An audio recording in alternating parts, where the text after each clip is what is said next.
केन्द्रशासित अंचल जम्मू और काश्मीर। पूर्वरु जम्मू और काश्मीर स्वतंत्र राज्य थिला।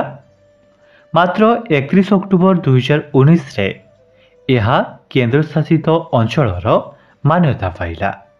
8टी यूनियन टेरिटोरी मध्यरु जम्मू और काश्मीर सबुठारु बड़ यूटी, जार आयतन 1,25,535 वर्ग किलोमीटर। जम्मू और काश्मीर चतुर्सीमार उत्तर में चीन देश, दक्षिण में पंजाब हिमाचल प्रदेश राज्य, पूर्व में चीन देश एवं पश्चिम में पाकिस्तान देश अवस्थित।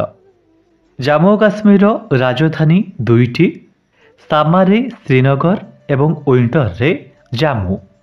जिला संख्या 20। मुख्य भाषा काश्मीरी, डोगरी, उर्दू, हिंदी एवं इंग्राजी। लोकसभा आसन संख्या 5टी। UT animal Kashmiri stag, UT bird kalij pheasant, UT flower lotus, UT fish Himalayan golden mahseer, UT tree chinar tree.